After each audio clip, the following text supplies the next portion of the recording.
Welcome to Evolve to Succeed, the podcast that brings together entrepreneurs, founders, business leaders and experts to talk about their journeys and explore the link between personal and business success. I'm your host, Warren Munson, founder of Evolve, a coaching, training and development company focused on enabling business and personal success and creating a community of like-minded individuals. Whether that be through our peer groups, one-to-one coaching, our training and development programs for you and your teams, or through our content and events, our mission is to get the best out of each individual and inspire them to be better both in life and in business. If you want to learn more about Evolve, including our beautiful co-working space in Ashley Cross in Poole, then please go to evolvemembers.com, where you'll find great content, insights, details of all of our services, and also information on our forthcoming events. For now though, let's get on with the show. Today we hear from Mark Norton, CEO at Composite Profiles, an award-winning metal decking contractor and specialist in composite floor and structural roof decking. Composite Profiles was founded 30 years ago by Mark's father, and Mark has been with the company for over 25 years himself. Mark is also an experienced director with a demonstrated history of success in the construction industry and has a great passion for leadership. This wonderfully varied conversation ranges in subjects from Mark's transition from the banking sector into the construction industry, working with his father, and how the company and the industry has changed in that quarter of a century that Mark has been involved in it, to how the 2008 financial crisis changed his perceptions of his role within the company, his natural affinity for building teams, how his leadership style has evolved, and why his involvement in community projects is so important to him. I really hope you enjoy the episode. Welcome, Mark, to the Evolve to Succeed podcast. It's very nice to be here, Warren. I'm really looking forward to our conversation today. We're going to talk a little bit about your personal journey, some views you may have on the construction industry, some of the volunteering community work you do, and some time at the end maybe for some quick fire questions. So let's see how we go. So for our listeners, perhaps you could just tell us a little bit about Composite Profiles, what it does, but also how you came to be involved in the business. Yeah, absolutely. Composite Profiles works in the construction sector, and we're specialists in flooring and roofing solutions in mainly industrial and commercial buildings. It was started by my dad over 30 years ago, and that's exactly how I became involved in it, and that was 25 years ago now. Just a bit more than that, actually. And I still remember the call from my dad, and I was working at NatWest Bank at the time, looking after other companies. So I was working in their corporate sector. Wow. And I was at my desk, and I got a call from my dad, and he said, "I'm getting quite busy. I need to take some other people on. Your mum thought you might be interested," which I never forget that wording. Do you want to come and join? And I had a word with my boss at the time, and he said, "Well, you've kind of got to go for that." And actually, what was even better was he said, "If that doesn't work out, give me a call. You can come back and work here anytime." Those sort of things you remember, aren't they, when people say that to you? Yeah, and it was great. And then I really thought, well, I have nothing to lose here.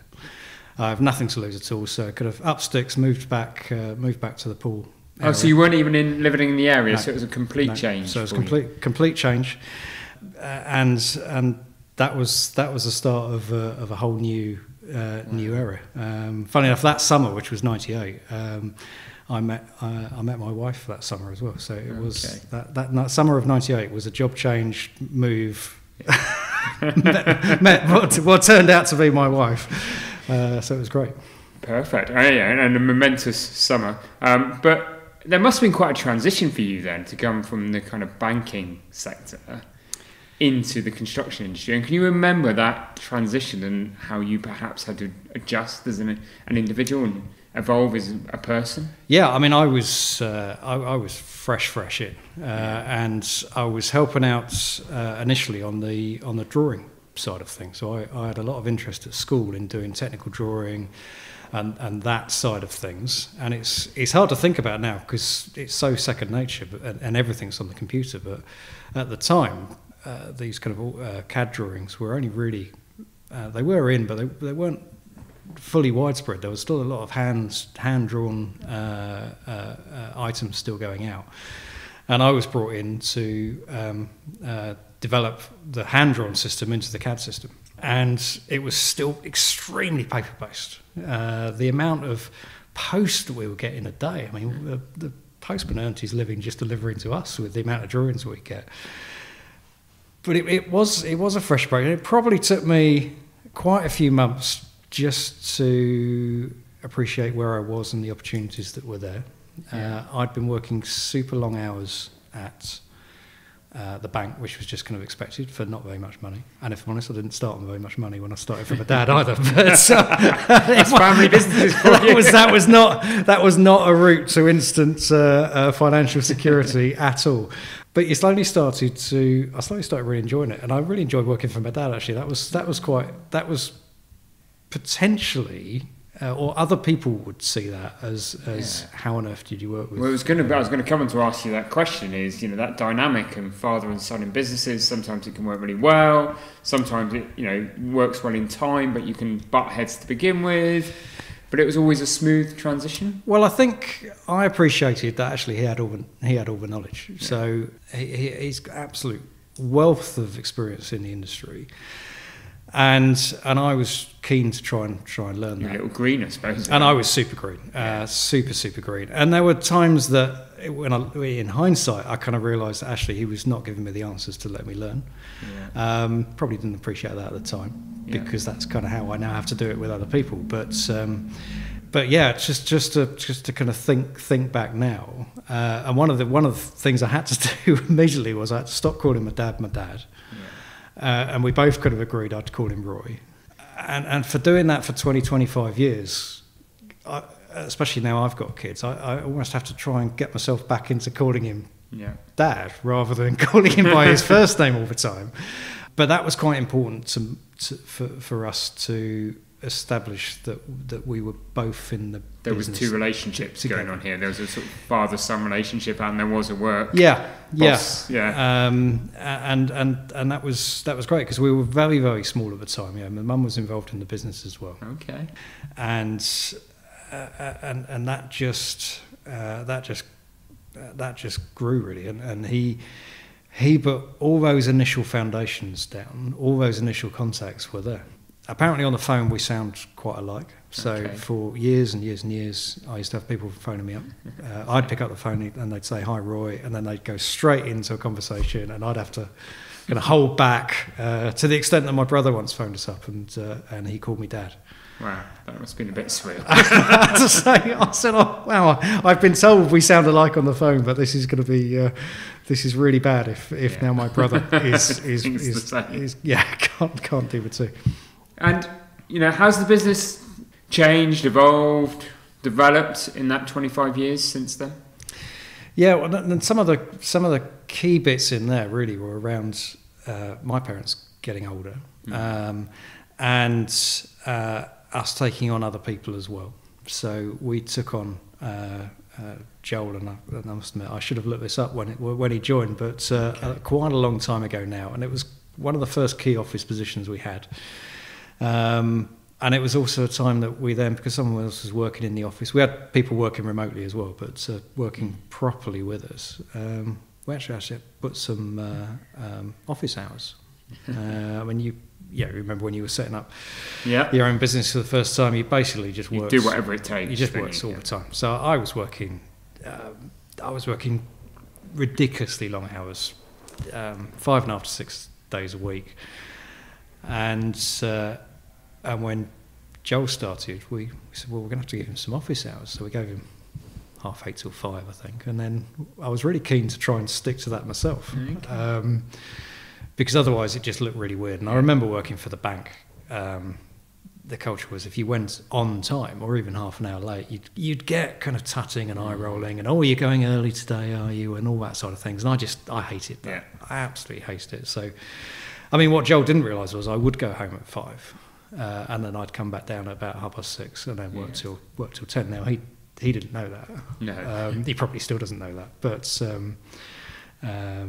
but again, you do what you need to do. Yeah. So Joel came on board. You've developed the business. Has the product and the service you've offered changed? Certainly, the service level. We've always been known as a people orientated business, and one that really believes in the products and the service that we're offering. As you say, that we're a business to business environment, but people buy from people, and people always deal with people. So people have to come first, whether that's your clients or your the team around you, and the language that you use in that is really key. I'm usually very careful about my language at work. Usually, hopefully, it comes naturally, but I'm usually quite careful about how we're working. The products have evolved as well. We used to be solely dealing in floors. We're now dealing in roofs. We've now taken on some concrete aspects as well as the steel that so we're steel flooring and roofing, and now the concrete side of things. Yeah, and we get involved in protecting holes and voids on site with a system we've branded up as Hole Protect, and usually that's just keeping an eye on the market, talking to your clients and seeing where they need you to go, and what you're happy doing as well. Definitely. Because there's no point in over promising. We like to say we're going to do something and do it really, really well. That's what we like to do as a business, and that's what I personally like to do. That kind of ties in with that kind of strapline we've got of building excellence, which is all about doing the best you can, and being the best you can, hopefully at all times. And some projects that I suppose we've got listeners all over the country and all over the world, but if we say on the south coast of England, any projects that our listeners might recognise that you've been involved in? Yeah, I mean locally in the Poole area, the R&LI Training College is one of our projects. The Asda store next door to it is one of our projects. Numerous things on the quay actually are ours as well. If you go slightly further afield, there's a very unusual building in Slough called the Curve, which is now I deal with usually rectangular pieces of metal, so to create a building called the Curve was quite challenging. Was quite a challenge, but that's actually their central library, and I think it's their careers hub, library, community centre, that sort of things. But we can get involved in anything. We can do residential buildings, but they're usually quite large residential properties, office blocks, hospitals, data centres is now quite a big. Cloud storage is a big area of growth. I've done several projects down at the Special Boat Surface, the Special Forces base in Poole, as well as other military establishments around the UK, and I've been in maximum security prisons to help build wide and varied facilities. I've been into Broadmoor, which was possibly the most unusual place I've ever been to, I think. I can only imagine, definitely. And in that journey, obviously, is your mum and dad still involved in the business? Or how have you? One of the things about a family business, isn't it? The first challenge is sometimes coming into a business, but then it's how does it transcend generations? So I'm just interested to learn about, how you made that transition work, and any hints and tips or lessons for anybody else listening that's perhaps going on that journey, Mark. Yeah, they've very, very gradually worked their way out. But Dad started working 4 days a week. Started working 3 days a week. We would lots of the literature that went out would suddenly take his name off, and my name would go on there. So all the quotes and the estimates that we'd send out to our clients, he was still doing them, but they'd go out with my name on. And so there was. It probably wasn't a structured change. There wasn't a really obvious. There wasn't a moment. There wasn't a really there probably wasn't a really well thought out plan, if I'm honest, and that's probably, it's kind of worked for us, but I'm not sure I'd recommend that going forward. You probably should have a little bit more structure in there. And one of the key ones for them and for me actually was 2008 global financial crisis time. The economy just stopped. Almost overnight. I've certainly never known anything quite like that time. And again, if I look back and reflect now, that was probably when Mum and Dad should have gone, you know what, we've done okay, we don't need this anymore, we can do. But they weren't going to do that because I was heavily involved. But it was a time that I then had to really step up again and think, actually, I need to be doing this. They don't need this anymore, but I really need this because it's. I just had. Sam and I just had our first child, and you suddenly become a dad just at the time. That responsibility starts to hit. And that was that moment that you realise, right? Well, I've really got to up my game here. And I probably initially did that by getting way more involved in the numbers side of the business. Exactly your area of expertise, Warren. But and really understanding what that meant. What if this is what we wanted? What did the top line need to be to get to the bottom line? What do the percentages need to be? Started to look across the industry as well. And we're quite a small industry, but okay, are we trying to achieve things that other people are doing, or are we out on a limb somewhere? So really digging down on the numbers, and that's a key thing for anyone coming in and wanting to get to the top, is really understanding. I often say that you don't obviously need to be an accountant, but you do need to understand your business model and how the numbers work and how you generate cash. And consequently, how do you generate profit? Completely. I mean, when I was at the bank, I used to deal with a lot of businesses, and they were getting a lot of advice from accountants, and it was that classic difference between what the bank was interested in and what accountants were interested in. And we used to get accountants phone us up saying, well, this business is profitable. And we'd say, but they haven't got any cash. And we needed them to have cash to keep their accounts going. And that went on and on. So I learned a lot in a short amount of time at the bank about the importance of cash. And luckily my parents, especially my mum's, always been quite conservative with a small c, quite prudent around the finances. So that did set up a good base. So we can withstand short-term shocks, and we've really continued that through. So we don't rob the company of everything. We very much look 5, 10, that kind of 10 prudent, years. conservative, longer-term view. And I think that's done us the world of good to take that view, because things will happen, and I mean I've noticed in my time there seems to be a narrowing of the highs and lows of any economy in terms of timescales. I mean I did economics at university, and I look back to the kind of 1920s and 1940s, and that time scale between the highs and the lows definitely seems to be narrowing. It doesn't really feel like we've had a good run in it at all since 2008 even, doesn't it, really, if you look at the numbers? No, it's steady, but it's not. And actually I'm okay with steady.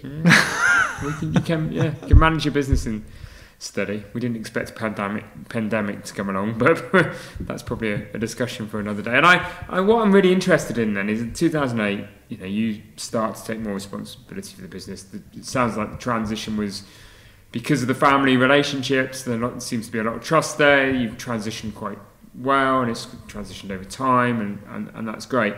But you must have found yourself at that point, you've said about the responsibilities of being a father and all of those things, working more and more hours. And we talked earlier about the whatever it takes mentality, which is, we agreed, is how you start in business, but it's not the healthiest outlook on life.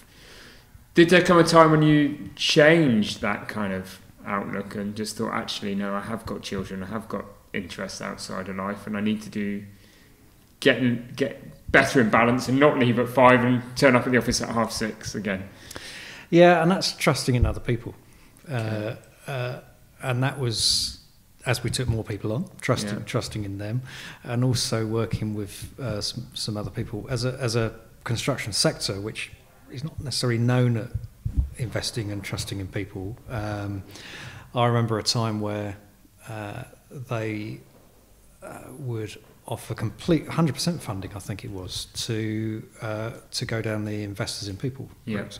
So we saw that as an opportunity, and we had a couple of assessors come in, and one of which I then started to work with apart from that. And he was the first person we had in that actually would challenge us about a little bit about what was going on, which was absolutely fab. On the numbers side of things, my brother's a trained accountant, now works and lives overseas. But I always knew that I could pick up the phone to him and actually have a super honest conversation around, I don't understand this at all. What does that number mean? What does that mean? Can you help me with this? In a way that sometimes ego doesn't let you to do too much. You sometimes can pretend that you know what you're talking about. But I had a couple of outlets there that I could properly open up to and say help. And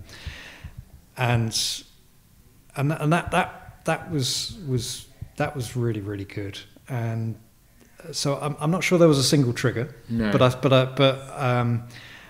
I actually started enjoying the business more. I actually found as we took on more people, I actually enjoyed that more and more, which was interesting. And sometimes it's when you sit here and kind of reflect on those things, you start to realise that was actually going on rather than noticing it at the time. And we did some things in more recent years about actually our personality types and our profiles and that side of things. And I came out as loving building teams. Okay. And I kind of looked at the results of that and I thought, I know that. Yeah. But that wasn't a major surprise to me when it came out. What was a major surprise was the fact that there's people completely on the opposite side that hate doing that kind of thing. And so actually, as the team grew, I was enjoying it more because that was naturally how I like to do things, and how I like to push out and trust and see other people grow and watch them get better and better and better. What was interesting after that was I think this was the same chap actually that we dealt with years back. He did a 360 feedback and he came in to see me and he was quite nervous and he said, "Oh, Mark, I've got something to tell you. One of the people in your team, who's one of the project managers, has told me that he doesn't think you're the best at doing project management." And I chuckled and I laughed to him. And he said, "Oh, that wasn't the reaction I was thinking." And I said, "Well, it doesn't say project manager on my email footers. It doesn't say project manager on my card." I said, "That's why I employ him. He's a much better project manager than me." Actually, my mum said once when she was looking to greatly reduce and get out, she says, "Oh, I bet you're going to find somebody that's better than me." And I didn't quite know how to answer that really, because I was thinking, no disrespect, Mum, but you've done really well. She did really, really well looking after numbers and finance and lots of the admin side of the business. Really, really good. But I certainly didn't want to employ anyone that was worse. I kind of wanted to employ somebody that was better. As we all do, as we progress and the business grows in size, we employ better, we employ the talent, don't we, and all of those kind of things. Yeah. So you're definitely somebody that has developed and evolved. And how's your leadership style, do you think, changed over the years? Yeah, I think that's a really interesting one. I think a lot of the stuff I learned about leadership I learned when I was working working at the bank. Yeah, because you see lots of different people and in lots of different ways and doing it in lots of different styles. Lots of managers in the office I was in as well, and I think I'm okay saying when I first joined, after a month or so, I got invited into a room, and they'd been after feedback from the whole team. And one of the words that was on the board about the management in the office was, "I detest him." And I did sort of rather think, what have I done? Direct. What have I done? I'm in an office where people detest. Oh, that's quite a strong word. I very much remember the word. Now, I didn't have that relationship with my boss in the office, and I really enjoyed him. But actually, he spoke to people like people. Yeah.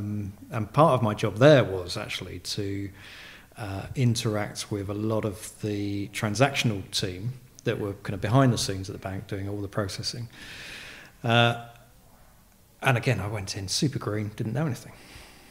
So my style was to stand up, go and visit them, speak to them face to face, ask for some help, admit that I didn't know.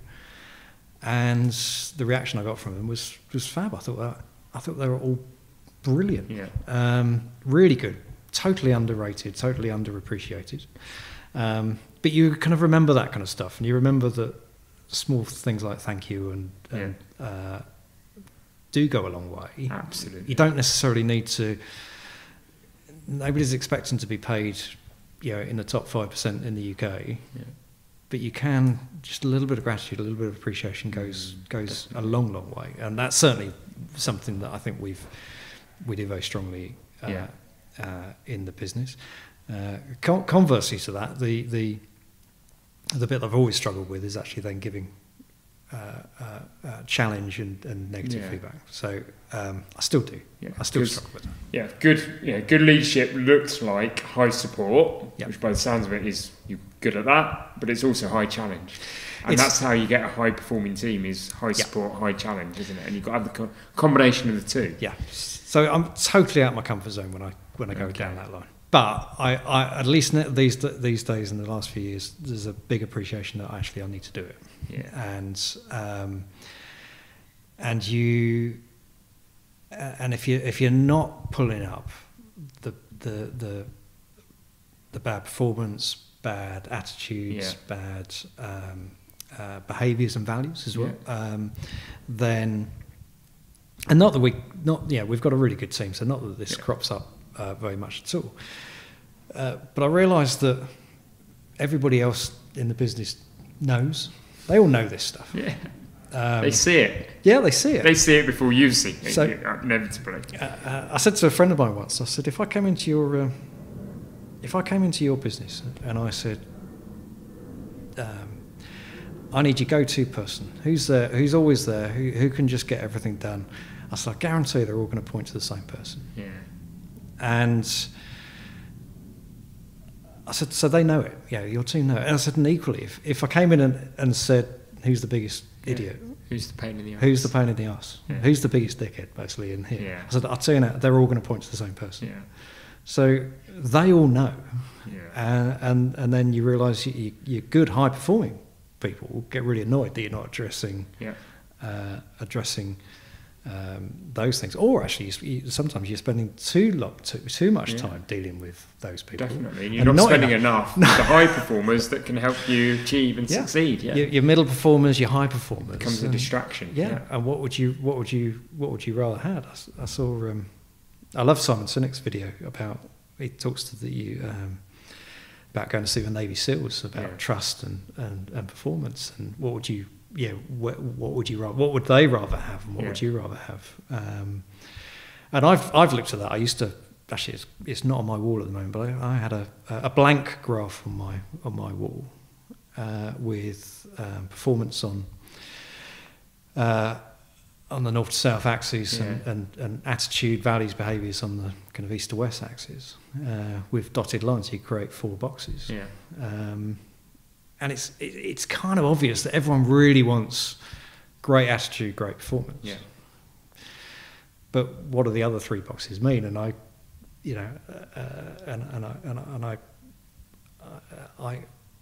plotted everybody on that graph really quickly.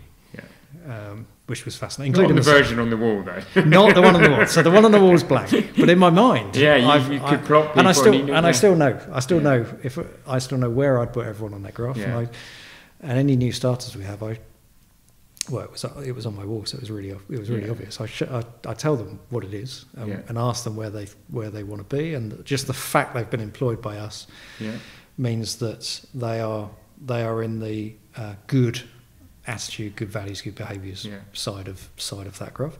Now, if they're new into the industry, they don't know anything, so actually the performance can be low, and that's fine, because that's the coaching box. I can give them the skills. But it's very difficult to. I always say, I still say, I think you interview, in a professional environment, you take to a certain degree that the technical skills are there, or they, if they've got the intelligence and the background and they can prove that, you can teach them. It's the aptitude and attitude. Yeah, so it's exactly that, Mark, that you want to see, because when you see that, you can make they're either a great person already, or you can make them a great person. Yeah, I see that a lot, and I now see it. In my kids, and I can see it in my kids' sports as well, and I can look at their teams, and I can see the teams that culturally I think have got it right, and equally the ones that haven't got it right. But I think if we're really honest as business owners, business leaders, and I put myself in this camp because I've done this, is the box we compromise far too often is the performers, but with the wrong attitudes. Yeah, I go along with that 100%. The bottom left-hand corner is easy to deal with. We all can deal with that. The one we all probably struggle with is the person that's probably performing, giving you the results, but doesn't fit the culture, rubs people up the wrong way. Yeah, all of that. Then I realise that's your toxic box. Yeah, and those ripples that come out from those people are huge, and the ripples seem small, and then over time you realise actually they're bigger and bigger and bigger. So, and that realisation was fascinating to me as well, because actually when you're small, and I've heard, I've been to a number of business things, some of the ones you've run yourself, Warren. You've got people on stage, and they talk about when you're quite small, you're kind of like, oh, please don't leave me, and. But actually, what we have found is that every time somebody's left, actually it enables you to reevaluate what you were really looking for in that person. Because regardless of how good they were, attitude or performance-wise, there were things they did amazingly, and there were things that you wish you could slightly improve. So it just enables you to reset slightly.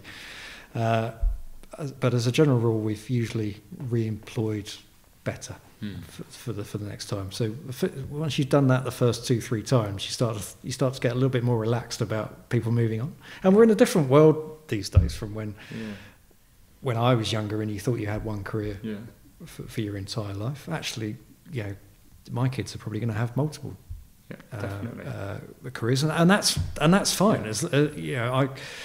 I've said to new starters before, and existing team members, like you're kind of guardians, you're custodians of your job. If you can make that job, if you can leave that job in a better state than you took it on, then that's what I want you to do. I want you to take that your role and kind of make it easier for the next person, whether that's that person being promoted and moving into a different sphere, or whether that's them exiting and pursuing a new passion, and somebody else coming in.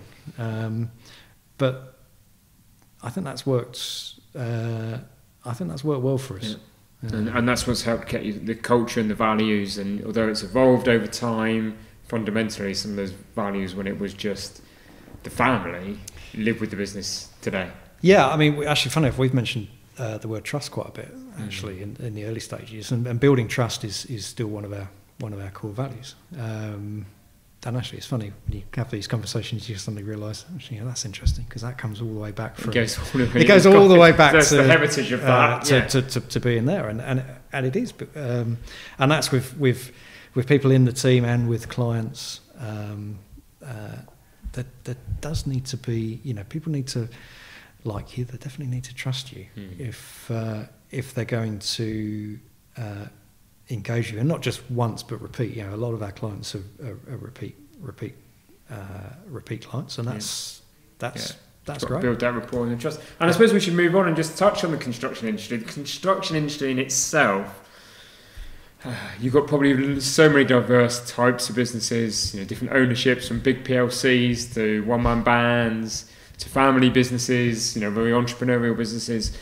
And there can be a lot of conflict within the construction industry because you've typically got lots of different businesses, different skill sets collaborating.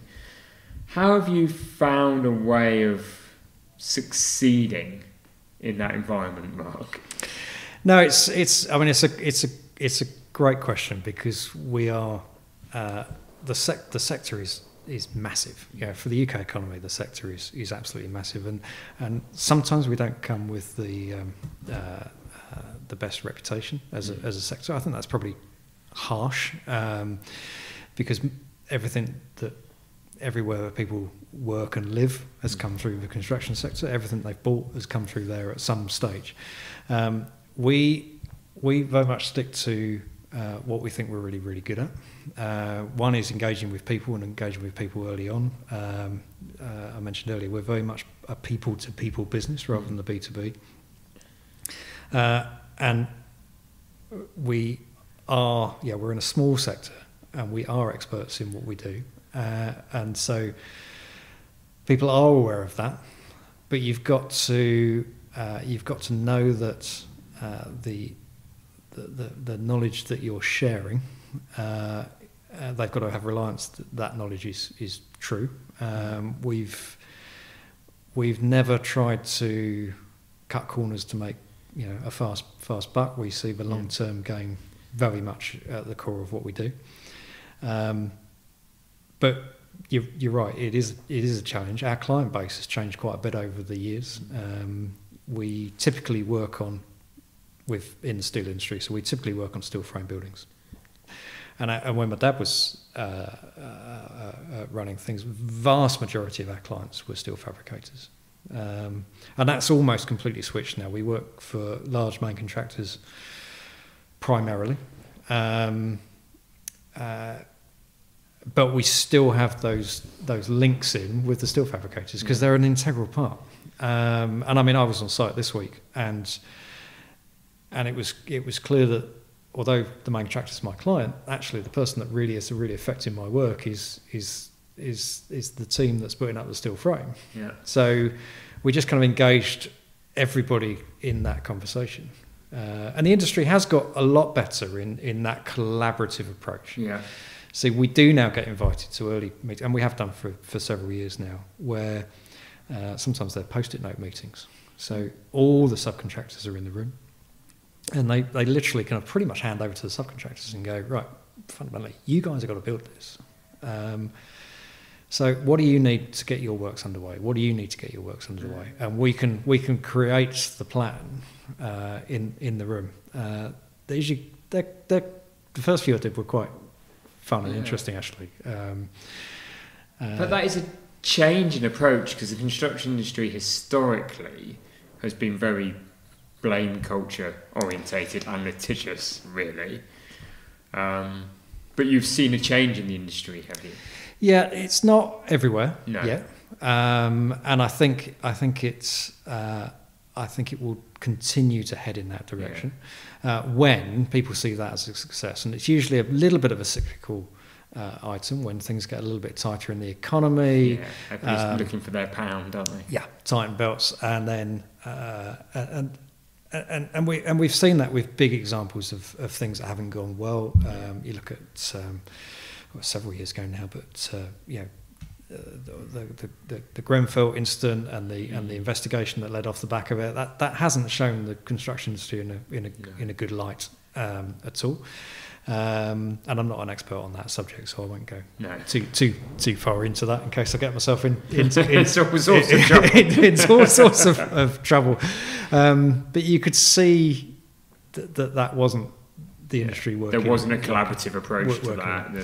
Too short-termism, too much looking at money, and it's frustrating when we still fall down that trap. And we do. I mean, not in a dangerous way that was, but we still do that.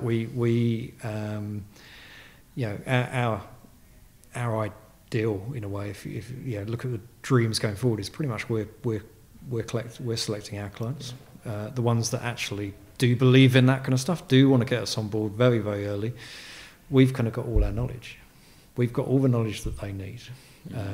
I know the costing knowledge almost off the top of my head. I know how structurally how strong things are very simply. And we're very aware, and when we find the right clients, it's great, because sometimes you can say to them, look, why don't you spend a little bit more money here to save money over here? And you can have that honest conversation with them. Occasionally that will fall on our on our faces for that, because they'll go for cost. They'll take all our knowledge. Well, actually, they'll take all our knowledge and then band it around the industry. So we'll redesign it for them, and then they'll say, okay, fine, well, who can do it cheapest? Well, and that's hard to take. I suppose it's the same as any industry, isn't it? You need to know what you're good at. You need to know what your proposition is, where your positioning is. You know, are you in there for quality and service? Are you in there for cost, or are you in there for being quick? And I suppose if you know where your positioning is, you find the customers that, as you've just said, that value you for who you are. I'm also intrigued. The construction industry is sometimes that barometer for where the economy is going. I think it's quite well known in that regard. Where would what's your vibe? We're sat here in October 2023 recording this episode. Where do you see the kind of economy, and what's the feelers that you've got if we're going to use the construction industry as the barometer? I mean, it's certainly cooled a little bit. It's not mega at the moment, but equally it's not a disaster. It's kind of, I'd say it's kind of okay. So we're ticking over. We're ticking over. New products are starting. It's okay. Government spend seems strong, so and we'll get involved in a lot of, and I use government spending in a very broad definition. So that might be for us. We've done some greenfield, fresh prison builds. We've done some refurbs. We've doing a lot of hospital extensions and builds. We're doing a lot of school builds, leisure centres, that sort of thing. So there's a certain aspect that the construction industry is not being propped up, but is support there. The investment by government is keeping it flowing. Yeah, and that's probably the key thing that didn't happen in 7-8. Was when that change happened. I think that in terms of schools, it was building schools for future. That whole scheme just got canned. And we had projects that we had orders for. We're about to start drawing. We're about to start delivering in a few weeks' time, and suddenly realise that the whole scheme just gets pulled. I would hope, probably it's not a great strategy necessarily. I hope to think that governments have learnt from that, and usually the studies I look at for a pound going into construction, more than a pound comes back into the economy. So I think there's a better understanding of that. And looking forward, I mean, there's going to be there'll be a general election next year at some point, probably about this time next year would be my guess. But and I would see it that if there's a change of government, the new government will want to be seen to create some new projects, and you can do that very quickly in construction by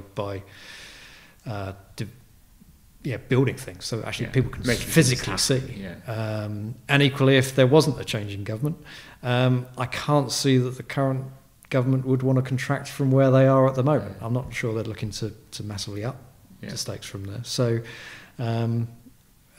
feeling positive then, relatively. I think it's okay. Cautiously positive. When I kind of look into the next kind of year or two. And I would like to touch on, because one of the things that I admire about you, Mark, is as well as running the business, you do give a lot of your time, or a proportion of your time, to different community projects. I think you're involved with a school. You are a GU6 mental health champion for Dorset Chamber. You're an enterprise advisor for BCP. Why is that important for you? I really enjoy all those aspects. And what you often find is the more you give in, actually the more you get back as well. I mean, I became a school governor when my kids were quite small. I learned loads. One about the school, but also about how the head teacher was managing her team. I was fascinated with it, how she referred to people, all the good things that she did. So although I was giving a lot, and actually I became a governor because they had a construction project that they needed some construction expertise in. So I was the lead governor for that build. But at the same time, you're absorbing all this knowledge, and then you can apply back into your own life, into your own business. So it's never just giving stuff away. It's never a one way. It's always a two-way street. You're always learning from people. Little tidbits, little one-liners, little things. You always do things like that. I mean, I think the same on the GU6 champions, which came in as to support business leaders with their mental health, and that group is a really nice group of diverse people. One of the people on that is a client of mine as well, which is great. The enterprise advisor role now is really interesting, because I got approached for all these roles.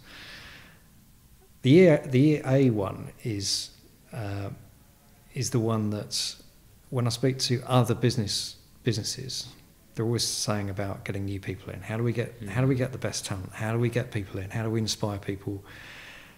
And when I talk to schools, they're saying, well, we can't find businesses. We've got all these great people, and we can't find where to put these people. Where do they go from school?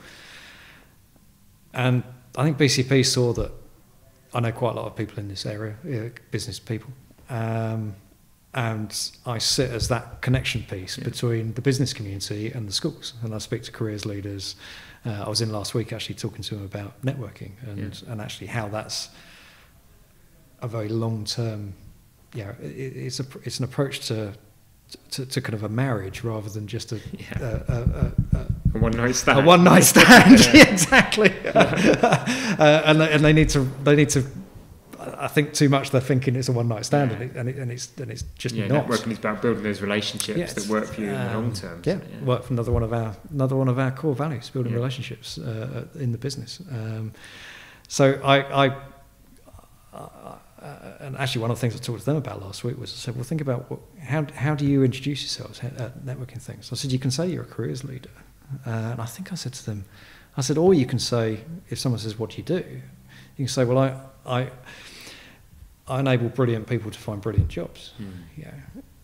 Well, that's a different. It starts different conversation. It starts a different conversation, and it starts. Oh, well, how do you do that? So I've been enjoying that role. It was an odd time to come in because COVID hit literally as I became an enterprise advisor. So that was really weird because you couldn't go into schools and things like that. But it's nice to see what schools are trying to do. It's nice to see all the different options actually that are out there. I was in the local college just down the road from here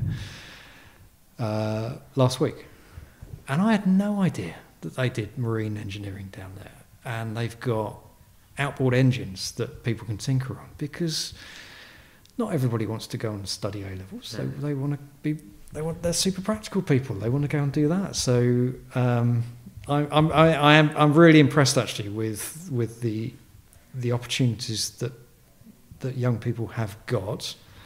Now it's just trying to make sure they know what opportunities they've got, and also the fact that businesses know that this is what's coming through. That's the missing piece, and that's the importance of the role, isn't it? As we start to wrap up kind of our conversation, we'll move on, maybe some sort of quick fire questions.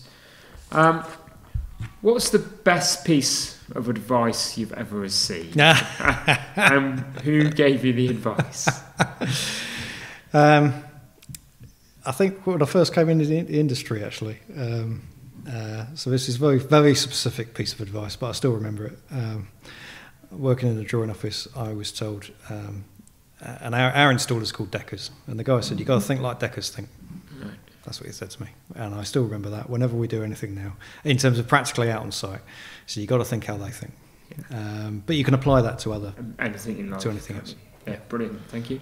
And if you went back to 1998, when you came out of the banking industry and joined the business, what advice would you give your younger self now, having had this 25-year journey in the industry? Certainly get into the numbers better and quicker. Yeah, much quicker. And the other thing really is to build an inner team. So build a really strong inner trusted team much faster. And that can be bringing in super trusted accountants, it could be solicitors, it can be business coaches, that sort of thing. So really strengthen your inner team, probably outside the business, who have got a different reflection on the world than the people that are inside. And for those of us that perhaps still struggle with this work-life balance, if such a thing actually ever exists, a piece of advice to try and find a better balance? Yeah, I heard someone the other week talk about it's a little bit like when you get on an airline. He said you've got to fit your own face mask first. Yeah. And I've struggled with that. I've struggled with that quite a lot. But you've got to know when you're being triggered, know when you think you're being a little bit run down and burnt out, identify that. And usually identify that when you're in a really good place, actually. And then you can even share that with other people. So then they can say to you, hang on a minute, you told me you get really snappy or something like that when you're starting to get a bit stressed, you're getting snappy. So go out on your bike, go for a run, go for a swim, go and do the thing that you love to do. Brilliant. Great piece of advice, Mark. I love that. Is there any particular podcast or development, personal or business development book that you would recommend our listeners go and seek out? Book-wise, depending on what stage you are, one that's probably not many people will know about, a little book called 17. Super small book written by Michael Heppel, who wrote Flip It and How to Be Brilliant, things like that. He's got a relatively new book called 17. It's very small, very simple. If you don't like reading, you're not a big reader, it's just all the good stuff in one very, very small book. So absolutely love that. Apart from that, things like Atomic Habits by James Clear and his podcast and that sort of things. A lot of things are habit related. Yeah, absolutely, definitely. I'm going to personally seek out that book, 17. And as I always end the podcast, one final question, Mark. What's your personal definition of success? Probably changed quite a lot over the past. Yeah, I think it does, doesn't it? As we go through life and we have family and kids and life moves on, it will change, definitely. And I'll answer it. Bear with me with this, Warren, but I was listening to Blur's new album. Yeah. And there's a song on there called Avalon. Yeah. And it says, and the opening line is, what's the point in building Avalon if you can't be happy when it's done? Yeah. So happiness, to be honest. Increasingly, happiness and that kind of balance is my definition of success, more than anything else. Brilliant. Thank you, Mark. I've really enjoyed our conversation. It's been wide and varied. Some great inspiration and hints and tips in there for our listeners. So thank you for being a wonderful guest on the Evolve to Succeed podcast. Absolute pleasure. Thanks, Warren.